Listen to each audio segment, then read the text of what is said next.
It's CCSD Today, your insider's guide to the Charleston County School District. This week, we get an inside look at Stono Park Elementary School. Hear from Principal Michele Simmons. And learn about the school's dedication to literacy from master reading teacher Heather Burke. CCSD Today starts right now. Welcome to CCSD Today. I'm your host, Everett German. Well, today we're on the road and we're at Stono Park Elementary School in West Ashley, located right off of Savannah Highway and Wapoo Road. Coming up on today's show, we'll speak with the principal, Michele Simmons. She'll kind of give us an overview and the history of Stono Park Elementary. Then we'll also talk a little literacy, talk about reading with Heather Burke and also Whitney Chatterjee. So we'll take a break. We'll be right back. You're watching CCSD Today. I'm Jenna Dewan Tatum. I'm Julia Ormond. I'm Machen Amick. And I'm Rachel Boston. Every 2 minutes, a woman is diagnosed with breast cancer. Breast cancer will claim over 39,000 lives this year. But that won't be me. Or me. I won't let that be me. The end of breast cancer starts with me. And you. And you. And you. Go to mylifetime.com to get informed and involved. Brought to you by Cruise Chevy. You've got a friend in the car business. And welcome back, everyone, to CCSD Today over at Stono Park here in West Ashley, kind of tucked away off of Wapoo Road and Savannah Highway. And fortunately, now we're joined by the principal, entering her 6th year as the head of this great school, Michele Simmons. And first of all, Ms. Simmons, thank you so much for letting us come on campus today. No, thank you for being here. Let's talk about Stono Park. A lot of people may not even realize Stono Park is here because, as I said, it is kind of tucked away behind Wapoo and off of Savannah Highway. Tell us a little bit about the history of Stono Park. Well, Stono Park is a wonderful place to learn. As you said, we are kind of nestled in the community, which makes it a very attractive place to be. Our school is a Title I school, a long-standing Title I school, and National Blue Ribbon School. And so our school has a history of high achievement and a good reputation for being a place where parents would like to send their children.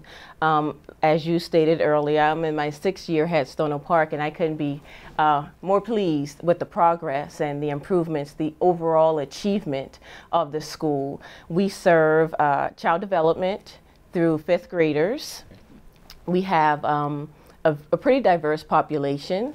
We have the Title I standing alongside the Blue Ribbon standing, and for the last 3 consecutive report cards, we have been given the designation of being a reward school for performance by the state, which means we are among the highest performing Title I schools in the state of South Carolina. So that just helps me feel really good about the work that's taking place at Stono Park School. You know, one thing that really stuck out to me as I'm driving here is it literally is in the middle of a neighborhood. I mean, when you talk about a neighborhood school, Stono Park is smack dab in the neighborhood. When you walk out of the front of the school, somebody's lawn is right across the street. Talk about just that feeling of being literally the neighborhood school. So absolutely. In the age of magnets and charter and theme school, I think there's something to be said about a traditional neighborhood school like ours. And so we do serve students in this immediate neighborhood. We have families here today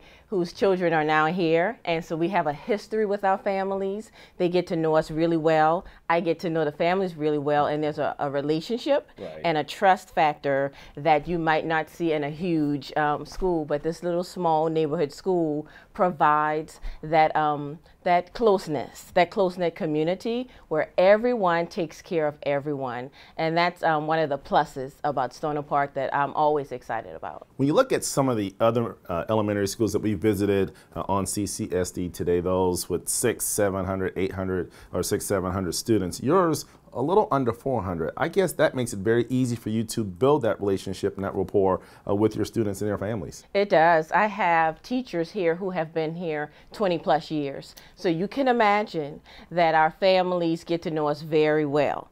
And it allows for the teaching and learning process to be home and school coming together to work together. And so teachers have been here for a long time. When teachers stay and students are able to have consistency in instruction, that provides for overall good student achievement. And so it all kind of works together. It's small in that we can get to know everybody really well. We have consistency in our staff, which all brings about just overall good student achievement. And talking about staff and teachers and administrators, talk about your staff, because as we always mention in each and every show, the principal, you're only as good as the people that work under you, or in some cases work with you, because some principals don't want to kind of take that lead as they work for me, I work with them. Tell us about your staff and the teachers that you have employed that are in charge of educating the students here at Stono Park. Certainly, I love to talk about my teachers.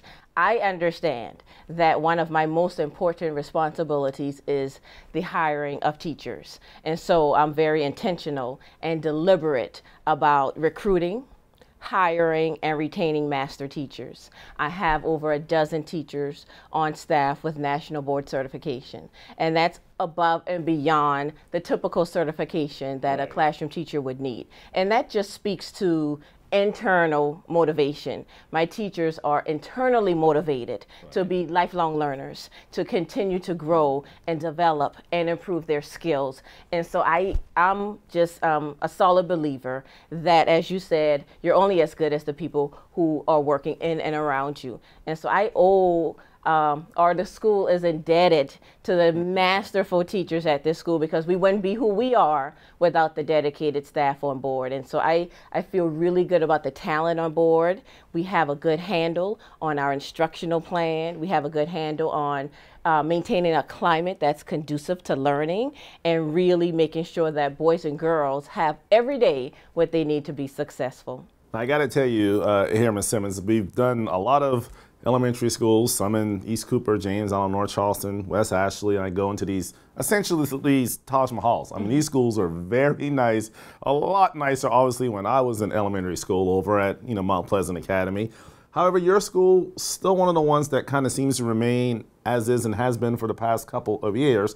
But I understand there's a little bit of renovation coming up here in the next year. Tell us about that project that's going to take place. Yes, we're excited about renovations for Stono Park. As you said, the school was built back in the 50s. And so what I get a lot of times when folks visit the school is they feel like it's quaint.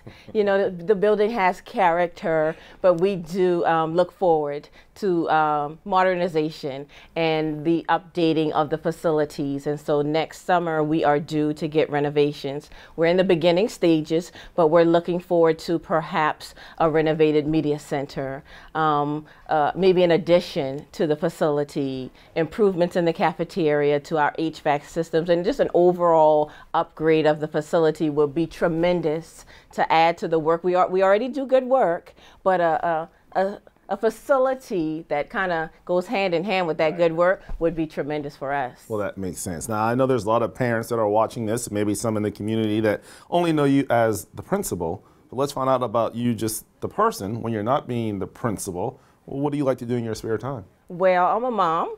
And so I have a son who just went off to college. Okay. He's at Claflin University, and he's also a ball player. And so a lot of my time, my spare time, would be spent going to and from practices and games. And so I love basketball. I love going to basketball games and football games. Go Panthers. And so I like to read in my spare time. I love to shop. And so if anybody knows anything about me, I love fashion. And so that's the personal side of me. All right. Well, there you have it. Well, we so enjoyed sitting here and visiting with you, Ms. Simmons, and kind of letting us see Stono Park and kind of giving us that overview of what all the good things that go on here. And so we appreciate it. And we're going to take a break. When we come back, we're going to talk with Heather Burke. We're going to talk about literacy. Obviously, when you talk about schools, reading is so important. And Ms. Simmons has told us that Ms. Burke is the one that can kind of fill us in on all the good things in terms of reading going on here at Stono Park. So we'll take a break. And when we come back, we'll catch up with Heather Burke.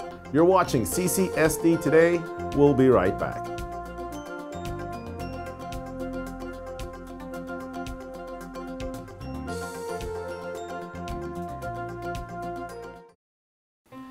Kiowa Cares represents a really unique way and an organized way for folks who live here on Kiowa to connect, partner, and help those who live in our neighborhood, which includes Johns and Wablo Island. And the idea was that many, many people who live on Kiowa very generously work as individuals in the community. But we felt as a community association, we needed to do more in a unified way to be good neighbors. And out of that came the idea of Kiowa Cares. They brought volunteers, but most of all, they brought love. They showed love and they said, we want to be a good neighbor, and they have been a good neighbor to me and to this community. Kiowa Cares quickly jumped on board and was really excited about the idea of supporting the local farmers and supporting the Johns Island community as well. We're excited about the partnership, and we are in constant communication, updating them on things that we are working on, areas where I continue to see improvement, I share with them. And so it's like we are in tune, working together, one common goal, and it's all beginning to come together. What it means to me to be a part of Kiowa Cares is I'm able to do things I wouldn't normally have done on my own. I get the sense of community when I work with them. We're trying to put good people in touch with organizations that could use their help.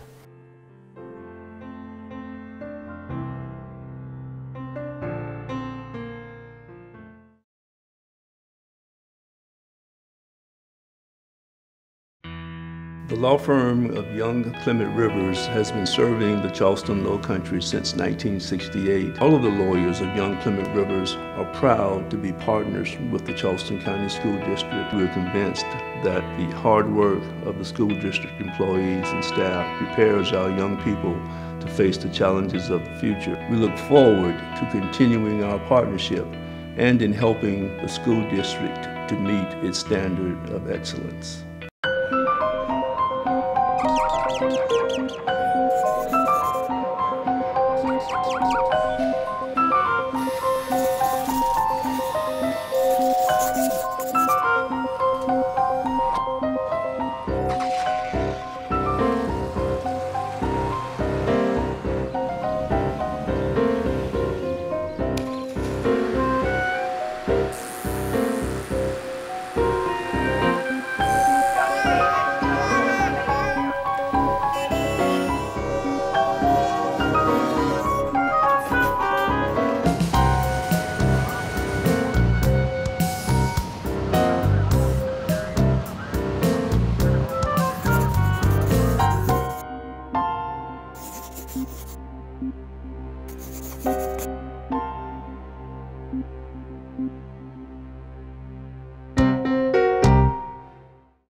Welcome back, everyone, to CCSD today, still over at Stono Park Elementary School. And now we're going to talk with the master reading teacher. She's Heather Burke, entering her 15th year of teaching here at Stono Park. And Heather, first of all, welcome to the show. Thank you. All right, now let's talk a little bit about reading. We just got done speaking with the principal, Ms. Simmons, and you guys do a really nice job of being creative in terms of your reading program and getting kids engaged in reading. And I know one thing that you guys utilize is a community partner that we're going to talk about. Tell us about the community partner program that you have here at Stono Park Elementary.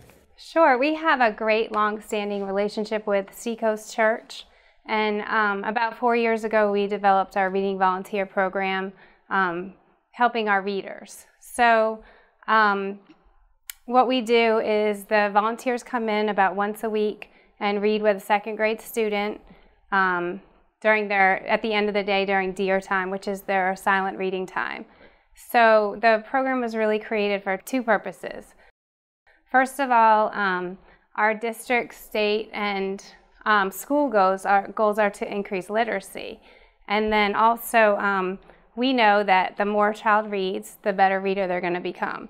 So our reading volunteer program really helps that aspect in giving them time to practice what they're doing in the classroom. And it gives them extra time. Some of our students may not have parents that are there to read with them at night. So it kind of fills in that gap as well of having someone to read with them. And I would think when you have that type of program, also it kind of kills two birds with one stone, because it's allowing them to read to an adult, but also they develop that relationship where it's also almost like a mentor to them. Talk about that. Right, exactly. So that would be the other reason we started the program, is we know that at-risk situations, and when students need extra support, one of the best things you can do is provide a positive role model in their life, and this gives them the opportunity to develop a relationship with a caring adult that is there for them and dedicated to come and read with them every week, and it really helps in all aspects of their education. I think it's really unique that you guys choose second graders. Obviously, they're first grade, they're not probably ready to read. Second grade, they're just starting, and then you kind of only do second graders. What was the logic behind only doing the community partner with the second graders and not third, fourth, and fifth as well? Right, that's a good question. We actually have another volunteer program that comes and reads with the kindergarten. So we have some Rotary readers that come and read with kindergartners. Our first graders get a lot of support in reading from teachers like myself who are interventionists and who work mainly with the first graders, and then we kind of follow them into second grade too.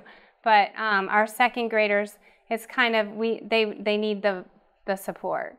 So we kind of want to get them to grade level and get them there before they reach that third grade mark. Now, while it appears that you're the lead teacher, it seems like all the teachers here at Stono Park do a really good job of really emphasizing the importance of reading. Talk about some of your colleagues and how it really is a team effort in terms of getting everyone to read. Oh, definitely. I'm definitely not the lead teacher. I'm just one of the teachers here, but yes, I think all the teachers are on board that literacy is our goal. And literacy is really the most important skill you can learn. It's a lifelong skill, and once you learn how to read, it really opens the door to your future.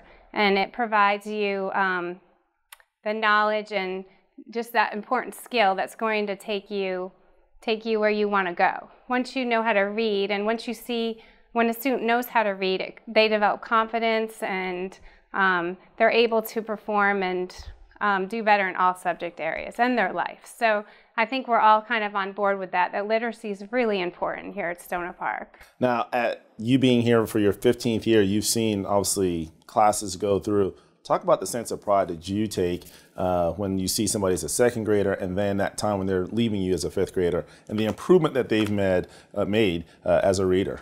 Oh, yeah, it is great. It is great to see. I'm fortunate that I taught first grade here for years, so I saw that side of it when they're first learning to read, and then I also taught third grade, so I was able to see them again in third grade, and now as a master reading teacher, I work with first and second graders. So I kind of see them as they go, and we keep track of them so that when they do get to fifth grade, we know they're ready to move on and do great things. They always say it takes a village to really raise kids, and you guys seem like you've done a great job with your community partners, but again, just talk about just the importance of them, because you can't do it all. You only have a limited hours a day. But, you know, I'm imagining these kids here at Stono Park really look up to these folks that volunteer their time to come in. They do. They really do. I think you're right. It's part of the puzzle. So in order to for students to meet their goals and reach their grade level standards, they really need to have, excellent instruction from their teachers, also intervention from people like me if they need some extra help. Their parents need to be working with them at home, and then our community members, it's another layer to that support that we can give them and provide them with that additional person to read with them. So at the beginning of the year, we meet with all the volunteers and train them and provide them with strategies of what to do with the students before reading, during reading, and after reading, to kind of give them a framework to help the program be more successful. So that an adult can come in, and we provide them with the strategies that they could use. And when we're all using the same language, it helps children more to stay on the same page. So we kind of make sure our volunteers are using that same language too. Well, that makes so much sense, and we really appreciate you, Heather, taking some time and joining us here today at CCSD today, and just talking about the community partners and just the strategies that they use here to really encourage the kids here to read. So thank you again, Heather. Well, thank you so much. Heather Burke. All right, we'll take a break. When we come back, we'll learn about one teacher strategy that she uses to get her class to read. We're going to be visited by Whitney Chatterjee when we come back. You're watching CCSD Today.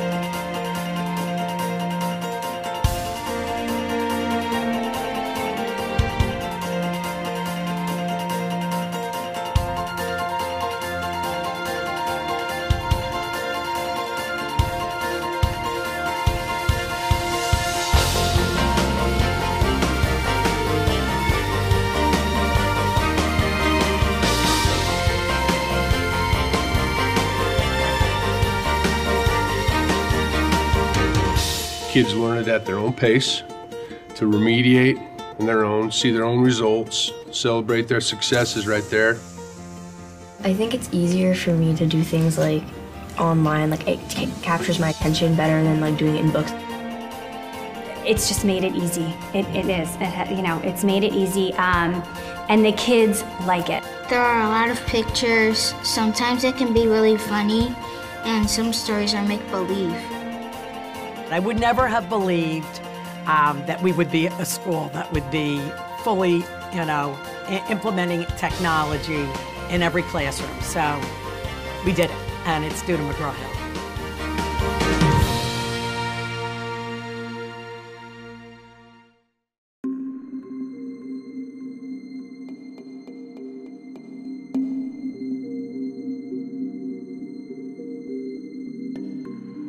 Some problems are tough. Reaching your customers shouldn't be.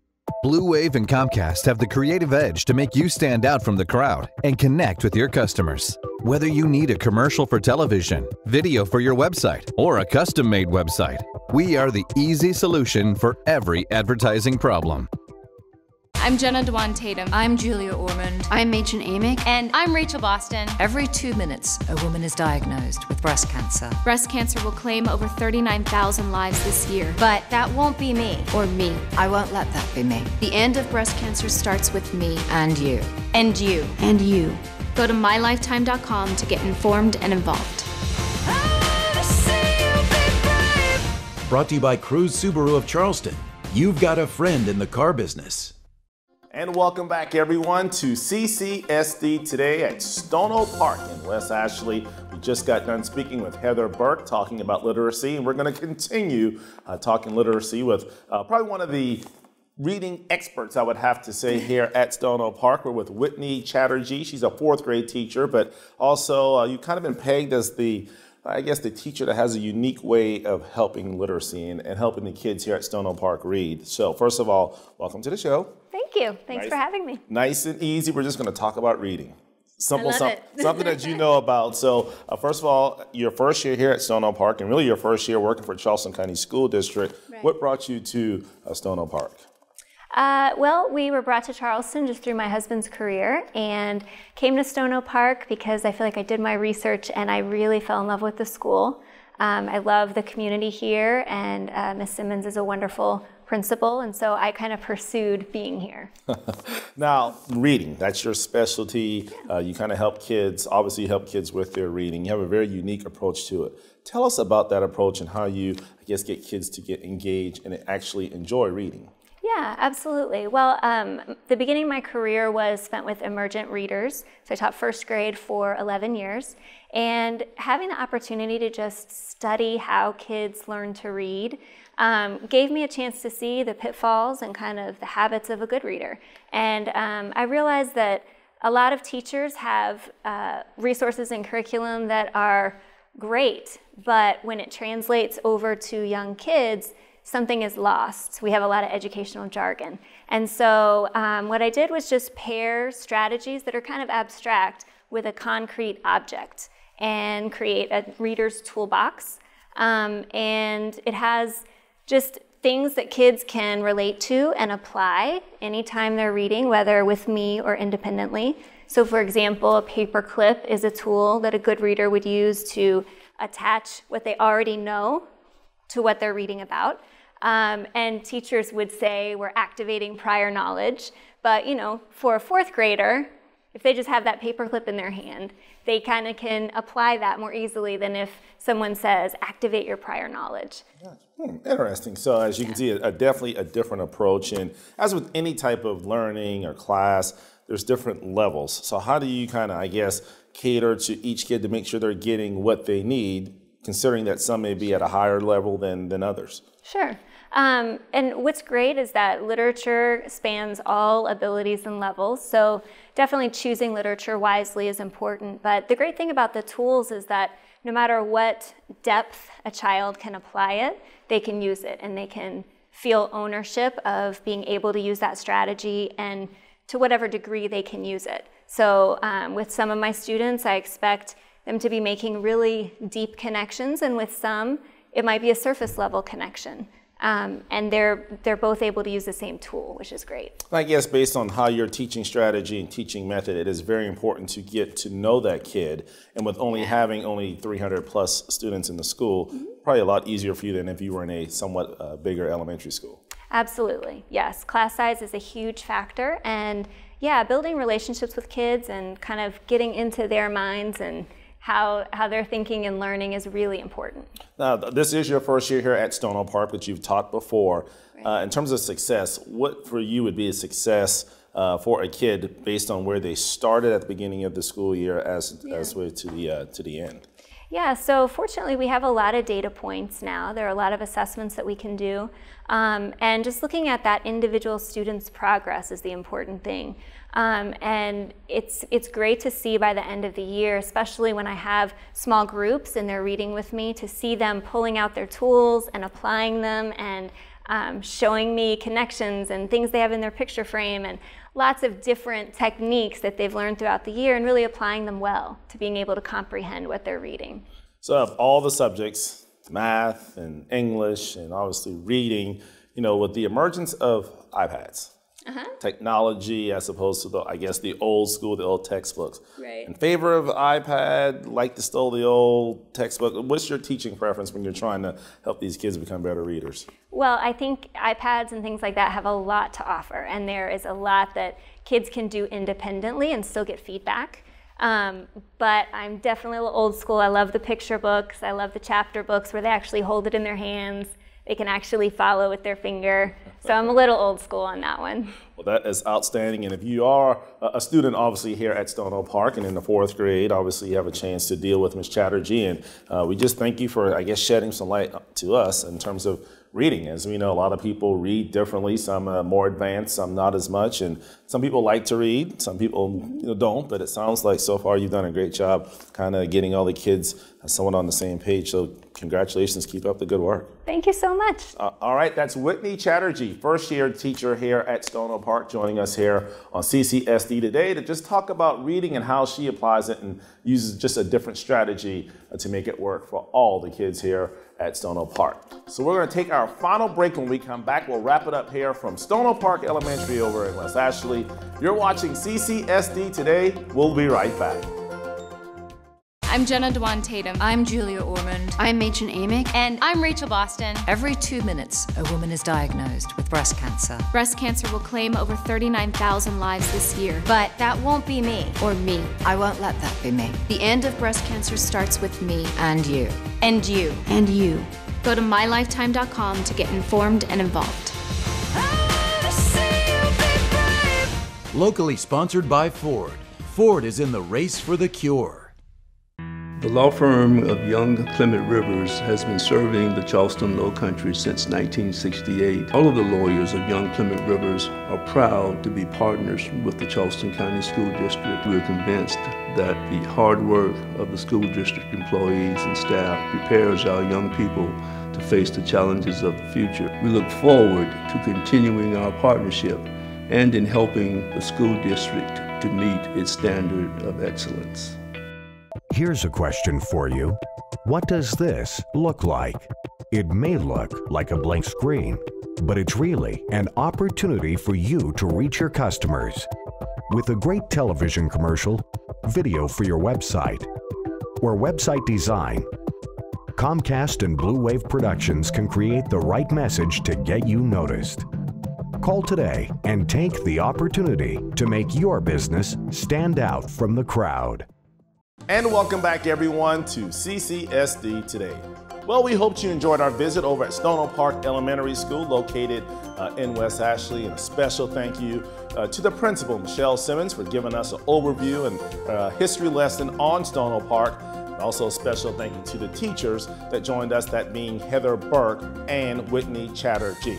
And also a special thank you to the staff and all the kids over at Stono Park Elementary School. So until next time, we say thanks for watching CCSD Today.